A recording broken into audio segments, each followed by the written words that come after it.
मेरी लड़की ने सुसाइड कर दिया है, ये खबर आई है। हाथ जोड़ती रही माँ बाप, हाथ जोड़ते रहे, हमें एक बार दिखाओ, हमारी बच्ची का मुंह एक बार दिखाओ। हमको नहीं दिखाया गया। बच्ची का शरीर में कोई कपड़ा नहीं था, पैर दोनों राइट एंगल में मिला गया, चश्मे को कूटा गया जिसकी वजह से आंखों से खून निकल गया, गला दबाकर मारा गया। पश्चिम बंगाल की राजधानी कोलकाता में 8-9 अगस्त की दरमियानी रात करीब 3 बजे आर.जी.कर मेडिकल कॉलेज में एक महिला ट्रेनी डॉक्टर के साथ हुई दरिंदगी की इस घटना ने पूरे देश को शर्मसार कर दिया है। नाइट शिफ्ट में काम कर रही डॉक्टर के साथ हुई इस हैवानियत ने एक बार फिर से दिल्ली के निर्भया कांड की याद दिला दी। हालांकि पुलिस ने एक आरोपी को अरेस्ट करके खुलासा किया है कि हमने इस केस को सॉल्व कर लिया है। लेकिन आपको क्या लगता है, क्या एक अकेला व्यक्ति उस बच्ची के साथ ऐसी खौफनाक दरिंदगी कर सकता था, या फिर इसमें किसी और व्यक्ति का भी हाथ हो सकता है? दोस्तों, आज की इस वीडियो में हम पहले पुलिस और पकड़े गए आरोपी के बारे में बात करेंगे और फिर कुछ ऐसी ऑडियो क्लिप भी आपके सामने रखेंगे जो इस बात की तरफ इशारा करती है कि इस घटना में एक से ज्यादा लोग शामिल रहे होंगे। दरअसल बहुत मेहनत और लगन के बाद कुछ लड़के और लड़कियां नीट का एग्जाम क्वालिफाई करके इस आर.जी.कर मेडिकल कॉलेज में जूनियर डॉक्टर के तौर पर डॉक्टरी की ट्रेनिंग के लिए आते हैं। और इसी कॉलेज में एक ऐसी लड़की थी जिसने बड़ी मेहनत से पढ़ाई की थी, क्योंकि उसके माँ बाप का सपना था कि उनकी इकलौती बेटी पढ़ लिख कर डॉक्टर बने, और बेटी का सपना यह था कि मैं अपने माँ बाप के सपने को पूरा करूं और उनको इस गरीबी की दलदल से बाहर निकालूं, क्योंकि उस लड़की के गरीब पिता कोलकाता से दूर नॉर्थ 24 परगना में रहा करते थे। उनके परिवार में केवल 3 ही लोग थे, एक वो जूनियर डॉक्टर लड़की, उसकी माँ और उसके पिता।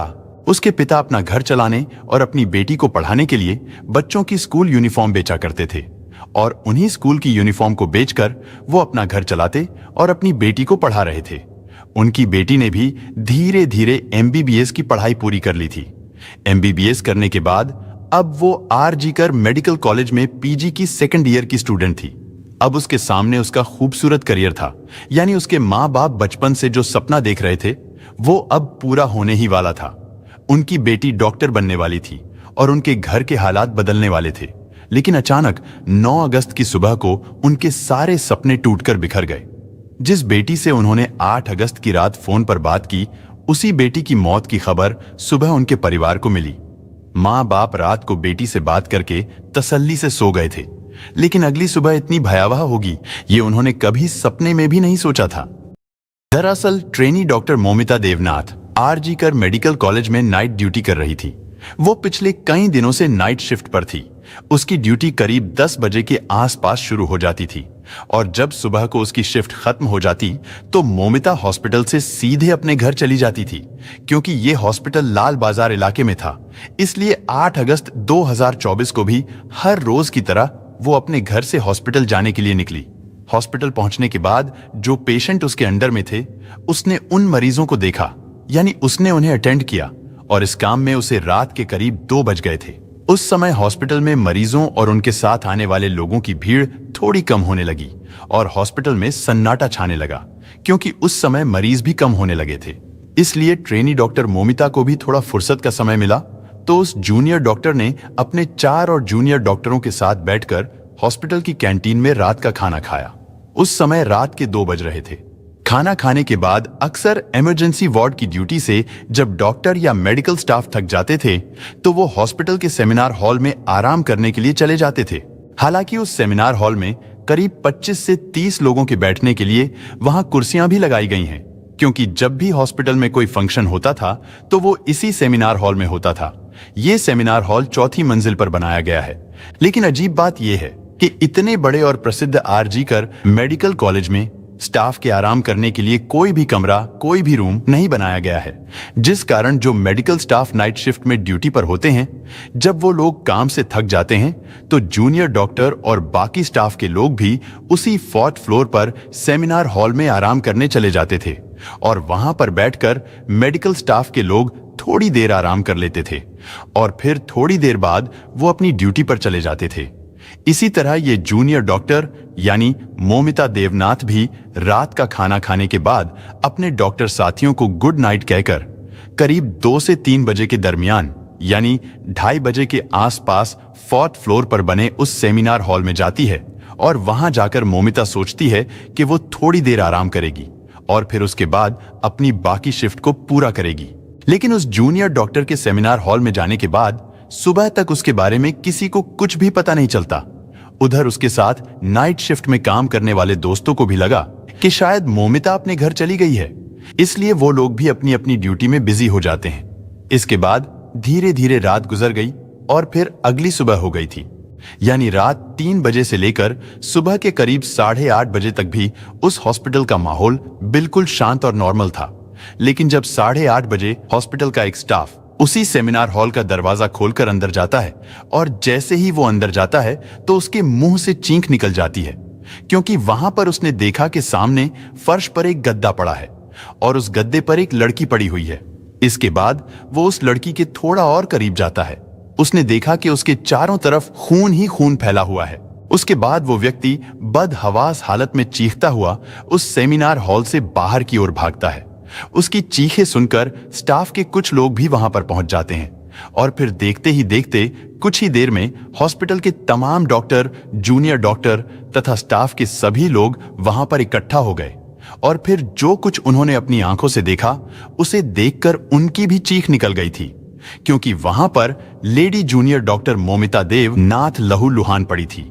उसके जिस्म पर ऊपर के कुछ कपड़े तो थे, लेकिन नीचे के कपड़े बिल्कुल भी नहीं थे, यानी वो अर्धनग्न अवस्था में थी। उसके पूरे शरीर पर यानी चेहरे से लेकर पैरों तक शायद ही कोई ऐसी जगह हो जहां पर जख्म का कोई निशान ना हो। उसकी दोनों आंखों और चेहरे से खून रिस रहा था, पूरी बॉडी से खून रिस रहा था। इसके बाद आनन फानन में उस जूनियर डॉक्टर की लाश को कपड़ों से ढक दिया गया। हालांकि आमतौर पर ऐसे जख्मियों को या फिर ऐसी लाश को हॉस्पिटल ले जाया जाता है, लेकिन डॉक्टर मोमिता देवनाथ तो हॉस्पिटल में ही पड़ी थी और वहां पर मौजूद डॉक्टरों को उसी समय यह पता चल गया था कि अब उसकी सांसें थम चुकी है और वो मर चुकी है। इसके बाद ट्रेनी डॉक्टर मोमिता की लाश को मुर्दा घर ले जाया गया, क्योंकि उस लाश की शिनाख्त पीजी सेकंड ईयर की स्टूडेंट के रूप में हो चुकी थी। इसलिए जूनियर डॉक्टर मोमिता देवनाथ के घर वालों को भी इस घटना की सूचना दे दी गई। सूचना मिलते ही ट्रेनी डॉक्टर के घर कोहराम मच गया और फिर कुछ देर बाद उसके घर वाले भी हॉस्पिटल पहुंच गए। घर वालों के हॉस्पिटल पहुंचने के बाद हॉस्पिटल में मौजूद चेस्ट मेडिसिन डिपार्टमेंट के सहायक सुपरिटेंडेंट ने उनसे कहा कि आपकी बेटी ने खुशी की है, लेकिन ट्रेनी डॉक्टर के माता पिता ने जो बताया है उससे तो इस पूरे मामले में कहीं ना कहीं साजिश की बू आने लगी है। ट्रेनी डॉक्टर के पिता की मां ने तो सुबह के समय जब वो अपनी बेटी को देखने गए थे तो उन्होंने देखा था कि उनकी बेटी के चेहरे से खून टपक रहा था। उसका चश्मा भी बुरी तरह से टूटा हुआ था और जब उन्होंने बेटी की लाश के ऊपर पड़े कपड़े को थोड़ा सा हटाया तो उन्हें उसकी कमर से नीचे कपड़े नहीं दिखे थे। लेकिन उस बेटी के साथ इतना कुछ हो जाने के बाद भी उसी हॉस्पिटल के चेस्ट मेडिसिन डिपार्टमेंट का सहायक सुपरिटेंडेंट कहता है कि जूनियर डॉक्टर मोमिता देवनाथ ने तो खुदकुशी की है, यानी एक लड़की जिसके जिस्म पर कोई कपड़ा नहीं है, उसका शरीर सिर से लेकर पैर तक जख्मी है। भला कोई ऐसे भी अपनी जान देता है? खैर, जब ये तमाम बातें चल ही रही थीं, तो थोड़ी देर के अंदर ही अंदर इस घटना की खबर पूरे हॉस्पिटल के तमाम जूनियर डॉक्टरों तक पहुंच गई और जिन लोगों ने भी उस ट्रेनी डॉक्टर की लाश देखी उन्होंने पहली ही नजर में अंदाजा लगा लिया था कि ये सिर्फ कत्ल ही नहीं है, बल्कि उसके साथ जबरदस्ती हैवानियत भी की गई है। और इसी वजह से सभी जूनियर डॉक्टरों में गम और गुस्से का माहौल पैदा हो गया था, क्योंकि ये दरिंदगी एक सरकारी हॉस्पिटल के अंदर एक जूनियर डॉक्टर के साथ की गई थी। लेकिन स्टूडेंट का गुस्सा अभी भी काबू में था और इसी बीच शुरुआती पोस्टमार्टम रिपोर्ट भी आ गई, क्योंकि वो सभी लोग डॉक्टर थे और वो लड़की भी उन्हीं डॉक्टरों में से एक जूनियर डॉक्टर थी जिसके साथ ये सब कुछ हुआ था। शुरुआती पोस्टमार्टम रिपोर्ट से ही उन सबको पता चल गया था कि उस ट्रेनी डॉक्टर के साथ क्या कुछ हुआ है और किस तरह से दरिंदगी की गई है। पोस्टमार्टम रिपोर्ट के मुताबिक उसकी दोनों आंखों से खून रिस रहा था, उसके मुंह से भी खून बह रहा था, उस ट्रेनी डॉक्टर के प्राइवेट पार्ट से भी खून बह रहा था, उसका पेट बुरी तरह से जख्मी था, उसका बायां पैर टूटा हुआ था, उसकी गर्दन भी टूटी हुई थी, दाहिना हाथ टूटा हुआ था, उसकी रिंग फिंगर भी टूटी हुई थी, होंठ जख्मी थे और होंठ से भी खून रिस रहा था, उसके जिस्म पर कई जगह दांतों से भी काटा गया था। यानी उस मासूम बच्ची के शरीर को बहुत ही बेदर्दी से भंबोड़ा गया था। आगे पोस्टमार्टम रिपोर्ट में था कि शायद इन सब के बाद आखिर में गला घोटकर उसकी हत्या कर दी गई थी। लेकिन इस पोस्टमार्टम रिपोर्ट में भी कई चीजें क्लियर नहीं थीं। जैसा कि यह तो क्लियर किया गया था कि डॉक्टर मोमिता के साथ जबरदस्ती हुई है, लेकिन यह क्लियर नहीं किया गया था कि उसके साथ जबरदस्ती मौत से पहले हुई थी या उसकी मौत के बाद, यानी ये हैवानियत जूनियर डॉक्टर के साथ जिंदा रहते हुए की गई थी या फिर उसकी लाश के साथ की गई थी। खैर, जब यह भयानक पोस्टमार्टम रिपोर्ट डॉक्टरों के सामने आई तो डॉक्टरों का गुस्सा बर्दाश्त से बाहर हो गया और फिर देखते ही देखते पूरे आरजीकर कॉलेज के डॉक्टरों ने हड़ताल कर दी। उन सब ने काम करना बंद कर दिया। उन सभी जूनियर डॉक्टरों का कहना था कि अगर सरकारी हॉस्पिटल में भी वो लोग सुरक्षित नहीं है तो फिर कहां सुरक्षित रहेंगे। इसके बाद धरना प्रदर्शन शुरू हो गया और फिर पुलिस के ऊपर भी दबाव बनाया जाने लगा था। हालांकि शुरुआत में तो कोलकाता पुलिस ने भी इस केस को यूं ही अनदेखा करने की कोशिश की, लेकिन जब पता चला कि लोग बहुत ज्यादा गुस्से में हैं, तो अचानक मामले को हाथ से निकलता देखकर कोलकाता पुलिस को तुरंत एक स्पेशल टीम गठित करनी पड़ी। इसके बाद इस केस की जांच शुरू की गई। ये मामला चीफ मिनिस्टर तक भी गया, साथ ही पॉलिटिक्स भी शुरू हो गई। और जब पुलिस ने अपनी जांच शुरू की तो फिर धीरे धीरे इस दरिंदगी और कत्ल की कहानी सामने आई। पुलिस ने सबसे पहले उस सेमिनार हॉल से जांच शुरू की थी जहां पर उस ट्रेनी डॉक्टर की लाश मिली थी, क्योंकि उस सेमिनार हॉल के अंदर कोई सीसीटीवी कैमरा नहीं था, जिस कारण यह पता नहीं चल पा रहा था कि उस रात सेमिनार के अंदर क्या हुआ था। इसके बाद कोलकाता पुलिस ने पता लगाना शुरू किया कि उस रात जूनियर डॉक्टर कब कहां थी, किस इमरजेंसी वार्ड में उसने ड्यूटी की थी। साथ ही नाइट ड्यूटी में जो उस जूनियर डॉक्टर के दोस्त थे, उन सभी चश्मदीदों से भी पूछताछ की गई। पूछताछ में पता चला कि डॉक्टर मोमिता ने आखिरी बार अपने उन्हीं 3-4 दोस्तों के साथ खाना खाया था। इसके बाद उन दोस्तों से भी पूछताछ की गई और इस सारी पूछताछ के बाद पुलिस ने अनुमान लगाया कि करीब 3 बजे के आसपास खाना खाकर वो lady junior doctor seminar hall में आराम करने के लिए गई थी। हॉस्पिटल के ज्यादातर डॉक्टर और स्टाफ के लिए वहां जाकर आराम करना नॉर्मल था, क्योंकि सेमिनार के अंदर कोई कैमरा नहीं था। इसलिए पुलिस ने सेमिनार के आसपास लगे कैमरों पर फोकस किया। इत्तेफाक से पुलिस को 2 ऐसे कैमरे मिल गए जो उस सेमिनार हॉल के एंट्री और एग्जिट गेट को कवर कर रहे थे। इसके बाद पुलिस ने चश्मदीदों के बताए गए समय के अनुसार, यानी रात 3 बजे से लेकर ट्रेनी डॉक्टर की लाश मिलने के समय यानी 8 बजे तक के सभी सीसीटीवी कैमरा को खंगालना शुरू किया तो बहुत सारे लोग उस सेमिनार हॉल की तरफ जाते हुए दिखाई दिए।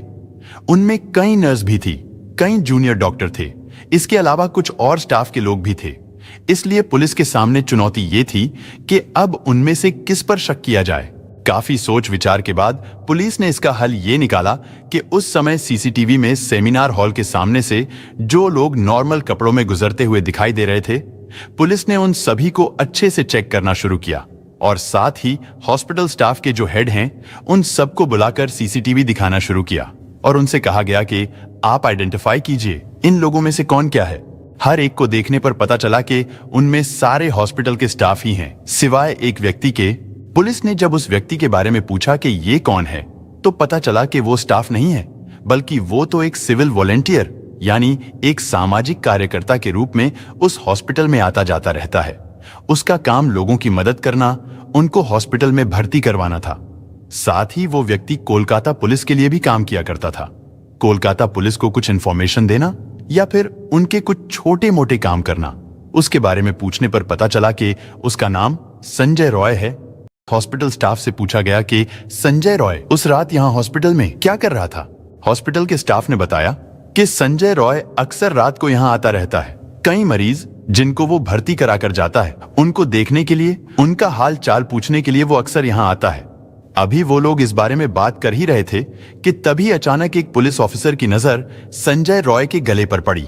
दरअसल जब घटना स्थल की जांच की गई थी तो उस समय मौकाए वारदात से जूनियर डॉक्टर की लाश के पास से पुलिस को उसका लैपटॉप और मोबाइल फोन के अलावा उस जगह पर एक नेक बैंक ब्लूटूथ मिला था, जो कि मोबाइल के ब्लूटूथ डिवाइस से कनेक्ट होता है।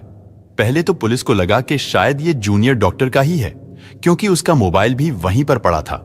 लेकिन जब उसको ब्लूटूथ से कनेक्ट करने की कोशिश की गई तो वो जूनियर डॉक्टर के फोन से कनेक्ट नहीं हुआ हालांकि उस दौरान भी पुलिस ने बहुत सारे लोगों के फोन से उस नेक बैंक ब्लूटूथ को कनेक्ट करने की कोशिश की थी, लेकिन उस समय वो किसी भी फोन से कनेक्ट नहीं हुआ था।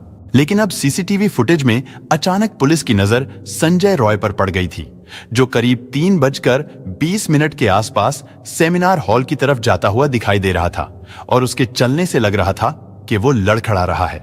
शायद वो नशे में था। लेकिन सबसे बड़ी चीज जिस पर पुलिस की नजर पड़ी थी वो ये था कि जब वो वहां से गुजर रहा था तो तब उसके गले में नेक बैंक ब्लूटूथ नजर आ रहा था, लेकिन जब वो सेमिनार हॉल से बाहर निकल रहा था तो तब उसके गले में ब्लूटूथ नहीं था। लेकिन ठीक उसी तरह की एक नेक बैंक ब्लूटूथ पुलिस ने उस महिला डॉक्टर की लाश के पास से बरामद की थी और चेक करने पर पता चला था वो ब्लूटूथ डॉक्टर का नहीं था। और इससे ये तो साफ हो गया था कि जिस व्यक्ति का भी वो ब्लूटूथ है, कातिल भी वही है। इसके बाद सीसीटीवी कैमरा के आधार पर जितने भी लोगों को चिन्हित किया गया था, पुलिस ने उन सब के फोन को उस ब्लूटूथ से कनेक्ट करने की कोशिश की, लेकिन फिर भी कोई सफलता नहीं मिली। और अब जब संजय रॉय का चेहरा सामने आया था तो हॉस्पिटल के स्टाफ ने बताया कि वो अक्सर यहां आता जाता रहता है। इसके बाद कोलकाता पुलिस तुरंत संजय रॉय को अरेस्ट कर लेती है। संजय उस समय भी नशे में था और जब पुलिस उससे पूछताछ कर रही थी, उससे सवाल कुछ पूछा जा रहा था और वो जवाब कुछ और दे रहा था। लेकिन पुलिस को जो ब्लूटूथ घटनास्थल से मिला था, एक पुलिस वाला उस ब्लूटूथ को संजय के मोबाइल से कनेक्ट करने की कोशिश करता है तो वो ब्लूटूथ संजय के मोबाइल फोन से तुरंत कनेक्ट हो जाता है। इसके बाद जब उसका नशा उतरता है तो पुलिस उससे पूछताछ करती है, साथ ही उसके मोबाइल को भी चेक किया जाता है और ये पता लगाया जाता है कि 8 और 9 अगस्त को वो कहां गया था। पुलिस उसके पूरे डाटा को खंगालती है और फिर पुलिस ये खुलासा करती है कि उस जूनियर डॉक्टर का कातिल और रेपिस्ट कोई और नहीं बल्कि यही संजय रॉय है। पुलिस के मुताबिक 8 अगस्त की रात को संजय हॉस्पिटल में पहुंचता है। इसके बाद वो हॉस्पिटल के पीछे एक सुनसान जगह बैठकर देर रात तक शराब पीता है और फिर हॉस्पिटल में इधर उधर घूमता रहता है। पुलिस का मानना था कि संजय सीसीटीवी कैमरे में उस तरफ जाता हुआ दिखाई दे रहा था जिस तरफ सेमिनार हॉल है और फिर करीब 40 मिनट बाद वहां से निकलता हुआ भी दिखाई देता है। और इसका मतलब ये था कि उस रात जो कुछ भी हुआ था वो उन 40 मिनट में हुआ था और वो ब्लूटूथ आरोपी को पकड़ने के लिए पुलिस के पास सबसे बड़ा सबूत था, क्योंकि वो ब्लूटूथ मौकाए वारदात से मिला था। और सबसे बड़ी बात ये कि संजय के गले में सेमिनार की तरफ जाते हुए तो ब्लूटूथ था, लेकिन आते हुए नहीं था। यानी जब उसका ब्लूटूथ गिरा था तो उस समय वो होश में नहीं था। इसके बाद संजय रॉय को अरेस्ट कर लिया गया, लेकिन जब उसके मोबाइल को अच्छे से चेक किया गया तो उसके मोबाइल में पोर्न फिल्मों के अलावा कुछ भी नहीं था, जिससे उसकी मानसिकता का भी पता चलता है कि वो शराब के साथ साथ पोर्न फिल्में देखने का भी आदी है और इतनी शराब पीता है कि वो होश में ही नहीं रहता। इसके बाद जब उसके फैमिली बैकग्राउंड को खंगाला गया तो पता चला कि उसकी एक माँ है, लेकिन वो अपनी माँ का भी ख्याल नहीं रखता है। उसकी एक बहन भी है, लेकिन बहन उसकी बुरी आदतों की वजह से उससे कोई वास्ता नहीं रखती है। संजय रॉय ने 4 शादियां की हैं, जिनमें से 3 पत्नियां उसकी बुरी आदतों और हरकतों की वजह से उसे छोड़कर भाग गई, जबकि चौथी पत्नी की किसी बीमारी के चलते 1 साल पहले मौत हो गई थी। बहुत से लोग और रिश्तेदार तो यही समझते थे कि वो पुलिस में नौकरी करता है, क्योंकि उसने सबको यही बता रखा था कि वो पुलिस डिपार्टमेंट में है, जबकि वो पुलिस के लिए एक तरह से मुखबिर का काम किया करता था।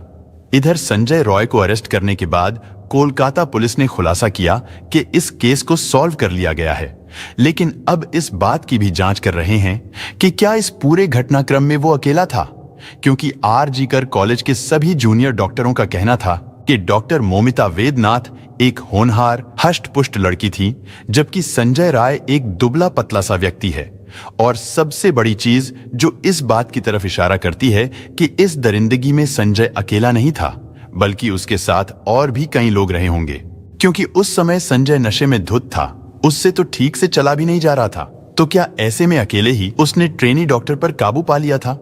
और जब यही सवाल पुलिस से पूछा गया कि क्या एक अकेला व्यक्ति उस जूनियर डॉक्टर पर काबू पा सकता था, तो पुलिस ने इसका जवाब देते हुए कहा कि हो सकता है संजय ने सेमिनार में जाकर जूनियर डॉक्टर के साथ जबरदस्ती करने की कोशिश की हो, लेकिन जब उस जूनियर डॉक्टर ने उसका विरोध किया होगा तो फिर संजय ने उसको किसी भारी चीज से मारा होगा, जिससे वो बेहोश हो गई। पुलिस का कहना था कि हो सकता है उसी समय उस जूनियर डॉक्टर की सांसें थम चुकी हों, यानी उसकी मौत उसी समय हो चुकी थी और डॉक्टर के मौत के बाद ही संजय ने उसके साथ दरिंदगी की है, क्योंकि सारी चीजों को देखते हुए उसके जीते जी तो उसके साथ जबरदस्ती करना संजय के लिए पॉसिबल नहीं था। या फिर दूसरी थ्योरी ये है कि इसमें एक से ज्यादा लोग शामिल थे। लेकिन अब सवाल ये कि अगर एक से ज्यादा लोग शामिल थे तो फिर वो कौन लोग थे? क्या वो हॉस्पिटल के स्टाफ ही थे या कोई और था, या फिर उस डॉक्टर के अपने दोस्त ही थे, या संजय की तरह के ही कई शराबी लोग थे? लेकिन अभी ये सारी चीजें चल ही रही थीं कि तभी अचानक सोशल मीडिया पर एक ऑडियो क्लिप वायरल होता है जिसमें इस घटना के पीछे किसी बड़े पॉलिटिकल कनेक्शन की बात की गई है। साथ ही इस बातचीत ने कोलकाता पुलिस और उसकी जांच पर भी गंभीर सवाल खड़े कर दिए हैं। हालांकि ये ऑडियो क्लिप बंगाली भाषा में है, लेकिन साथ ही आपको उसका हिंदी ट्रांसलेशन स्क्रीन पर भी लिखा हुआ दिखाई देगा। आप उसको भी पढ़कर समझ सकते हैं। কি ঠিক আছে, ওটা প্রিন্সিপালই চালাচ্ছে এন্ড প্রিন্সিপালের যারা সাকরেত তারাই চালাচ্ছে আমাদেরকে। আমরা দাদা সাসপেক্ট করছি এটা ইন্টার্নের কাজ, ঠিক আছে, এবং যে ইন্টার্ন তার যথেষ্ট পলিটিক্যাল ব্যাকগ্রাউন্ড আছে, তার ফ্যামিলি মেম্বারও প্রোটেকশন দেওয়ার জন্যই মানে খারাপ লাগছে ভাবতে যে আমার ব্যাচমেটই এরকম করতে পারে এবং কলেজ অথরিটি এতটা নির্লজ্জ যে তাকে সেফগার্ড করার জন্য এত কটা গেমস খেলা হচ্ছে। हालांकि 8 और 9 अगस्त की दरमियानी रात को कोलकाता के सरकारी हॉस्पिटल में महिला ट्रेनी डॉक्टर के साथ हुई इस हैवानियत के आरोपी को पुलिस ने चुस्ती फुर्ती दिखाते हुए मात्र 24 घंटों के अंदर अरेस्ट भी कर लिया था। लेकिन अब सवाल ये, आखिर आरोपी के पकड़े जाने के बाद भी सभी ट्रेनी डॉक्टर इंसाफ की मांग पर क्यों डटे हुए हैं? क्यों आरोपी के पकड़े जाने के बाद भी डॉक्टरों का गुस्सा शांत नहीं हो रहा है? और क्यों आरोपी के पकड़े जाने के बाद भी सीबीआई जांच की मांग की जा रही है? और क्यों पश्चिम बंगाल की सीएम ममता बनर्जी को अपनी ही पुलिस को डेडलाइन देनी पड़ी है? इतना ही नहीं, इसके बाद टीएमसी के नेता कुणाल घोष ने भी अपने सोशल मीडिया प्लेटफॉर्म से एक और ऑडियो क्लिप जारी करके सनसनी मचा दी है। ऑडियो क्लिप को जारी करते हुए कुणाल घोष ने लिखा है कि ये फोन कॉल भी जांच के दायरे में आनी चाहिए, क्योंकि इस ऑडियो क्लिप में 2 लोगों की बातचीत है और इस पूरी कॉन्वर्सेशन में ट्रेनी महिला डॉक्टर की जांच पर बेहद ही गंभीर आरोप और सवाल खड़े किए गए हैं। कुणाल घोष की तरफ से जारी की गई इस ऑडियो क्लिप में दूसरे व्यक्ति ने पूरे मामले में किसी रसूखदार इंटर्न डॉक्टर के होने की बात की है और वो व्यक्ति आरोपी को बचाने के लिए किसी बड़ी साजिश की तरफ भी इशारा कर रहा है। कुणाल घोष ने इस ऑडियो क्लिप को जांच में शामिल करने की मांग की है। সাসপেক্ট করছিস তোর আইজি করে ছেলেরা? আমরা দাদা সাসপেক্ট করছি এটা ইন্টার্নের কাজ, ঠিক আছে, এবং যে ইন্টার্ন তার যথেষ্ট পলিটিক্যাল ব্যাকগ্রাউন্ড আছে, তার ফ্যামিলি মেম্বারও যথেষ্ট উচ্চ পদস্থ, ঠিক আছে, নাম নিতে পারবো না কারণ আমি আমারই সমস্যা হয়ে যাবে, বাট না নাম নিতে হবে না, একদম নাম নিতে হবে না। না দাদা সেটাই, এবং তাকে প্রোটেকশন দেওয়ার জন্যই মানে খারাপ লাগছে ভাবতে যে আমার ব্যাচমেটই এরকম করতে পারে এবং কলেজ অথরিটি এতটা নির্লজ্জ যে তাকে সেফগার্ড করার জন্য এত কটা গেমস খেলা হচ্ছে। গোটা মুভমেন্টটা আমাদের কলেজ অথরিটি রান করছে, হচ্ছে না, জেনারেল বডি মিটিং ডিলে করা হচ্ছে, সেখানে প্রিন্সিপাল ইটসেলফ এসে বলছে যে কেন ঘুমাবে রাতের বেলায়, সেমিনার রুম থেকে ঘুমানোর জায়গা, যেখানে সিসিটিভি ফুটেজ লোপাট হয়ে যাচ্ছে, যেখানে পুলিশ এসে ফার্স্ট স্টেটমেন্ট দিচ্ছে না এটা তো সুসাইড, যেখানে তোমার কাউন্সিল কমিটি যেটা হয়েছে সেখানে সাইকিয়াট্রির এইচওডি কে রাখা হয়েছে জাস্ট টু প্রুভ দ্যাট দিদি ওয়াজ এ সাইকিক পেশেন্ট। আমার নিজের পার্সোনাল কনভারসেশন হয়েছে দিদির সাথে অনেকবার, দিদি ওয়াজ অ্যাবসলিউটলি নর্মাল। कुणाल घोष ने इस ऑडियो क्लिप को जांच में शामिल करने की मांग की है, लेकिन साथ ही इस ऑडियो क्लिप ने पुलिस की जांच और कार्रवाई पर भी कई सवाल खड़े कर दिए हैं और यही वजह है कि अपनी साथी डॉक्टर के साथ हुई इस दरिंदगी को लेकर आज कोलकाता सहित पूरे देश के भावी डॉक्टर्स सड़कों पर उतर आए हैं। लेकिन जिस तरह की शुरू से लेकर अब तक पुलिस की इस मामले में भूमिका रही है, उस पर डॉक्टरों द्वारा काफी सवाल खड़े किए जा रहे हैं, क्योंकि जिस तरह से कई बड़े अधिकारियों ने ट्रेनी डॉक्टर के परिवार वालों से संपर्क करके ये कहा है कि आप सेटलमेंट कर लीजिए, अब वो लोग किस तरह से सेटलमेंट करना चाहते थे ये बात समझ में नहीं आती है। खैर, इसके बाद जूनियर डॉक्टर के परिवार वालों ने सीबीआई जांच की मांग को लेकर हाई कोर्ट में याचिका दायर की। इसके बाद ये मामला हाई कोर्ट में पहुंचता है। हाई कोर्ट ने भी इस मामले को बड़ी ही गंभीरता से लिया, क्योंकि अब पुलिस पर हाई कोर्ट को भी भरोसा नहीं है और ना ही ट्रेनी डॉक्टर के परिवार वालों को भरोसा है और कहीं ना कहीं पूरे देश को भी पुलिस पर भरोसा नहीं है। इसलिए कोलकाता पुलिस ने कल सुबह यानी 14 अगस्त को ही ये केस सीबीआई को सौंप दिया था। यानी अब इस केस में आगे की जांच सीबीआई कर रही है। वहीं बात अगर सीबीआई की करें तो सीबीआई ने भी इससे पहले बहुत सारे मामलों में जांच पड़ताल की है, लेकिन सीबीआई द्वारा भी किसी मामले का इतनी आसानी और इतनी जल्दी से खुलासा नहीं हो पाता। खैर, अभी ये मामला चल रहा है, लेकिन अब सवाल ये है कि क्या सीबीआई इस मामले की जांच इतनी जल्दी कर पाएगी या नहीं कर पाएगी, या फिर ये मामला यूं ही सुशांत सिंह राजपूत केस की तरह ठंडे बस्ते में डाल दिया जाएगा। दोस्तों, इस घटना को सुनाने का उद्देश्य किसी का दिल दुखाना नहीं है, किसी को परेशान करना नहीं, बल्कि आपको जागरूक करना है, आपको सचेत करना है। दोस्तों, इस पूरी घटना के बारे में आपकी क्या राय है, कमेंट बॉक्स में जरूर बताएं। और अगर हमारी मेहनत पसंद आई हो तो इस वीडियो को लाइक करते हुए शेयर भी करें। अगर आपने अब तक चैनल को सब्सक्राइब नहीं किया है तो हमारे चैनल को सब्सक्राइब कर लीजिए। धन्यवाद।